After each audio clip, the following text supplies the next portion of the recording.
Viewers, আমরা আজ দেখলাম এই যে ঘেরের সাইড দিয়ে বেশ কিছু মাছ ভেসে উঠেছে মরা, এবং একটা ঘেরে অনেক মাছ মারা গেছে। সেই মাছগুলো স্থানীয় কিছু মানুষে দিচ্ছে, আর কিছু মাছ বাজারে বিক্রি করার জন্য পাঠিয়েছে। আমরা ওই ঘের মালিকের সাথে কথা বললাম যে এই মাছগুলো এখন, এই ছোটো ছোটো মাছগুলো কেন আপনি ধরলেন বা কেন হচ্ছে মারা গেল। তো বললো এই গরমের কারণে মাছগুলো মারা গেল।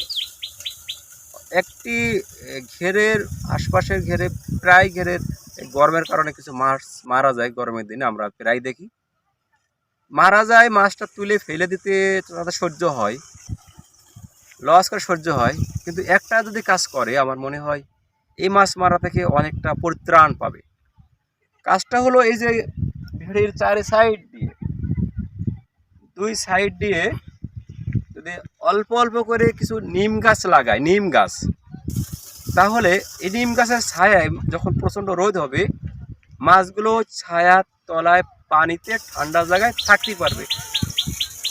হয়তোবা যদি আপনার পুরো ঘেরের চারি সাইড দিয়ে নিম গাছ লাগান, তাহলে আশা করা যায় আপনার ঘেরের গরমের কারণে পানি হিট হয়ে মাছটা মারা যাবে না। আর এই নিম পাতা পানিতে পড়ে পচে অনেকেই বলে যে এটা নষ্ট হয়ে যায়।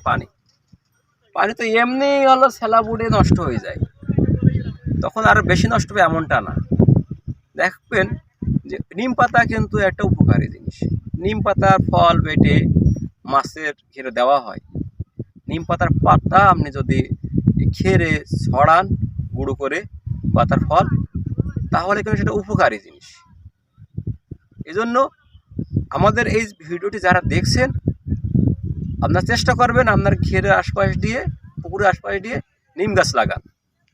দুইটা উপকার পাবেন। একটা হলো অতি তাপের কারণে আপনার মাছগুলো মারা যাবে না, এবং এই গাছ তলায় যে অক্সিজেন গাছ ছাড়ে, ঠান্ডা থাকবে, পরিবেশ ভালো থাকবে, আপনি ভালো থাকবেন, আমরা ভালো থাকবো। সবার সুস্বাস্থ্য কামনা করে এবং আপনারা এর পদক্ষেপ নেবেন এই প্রত্যাশা রেখে আজ আমরা এখানে শেষ করছি। আল্লাহ হাফেজ। ধন্যবাদ।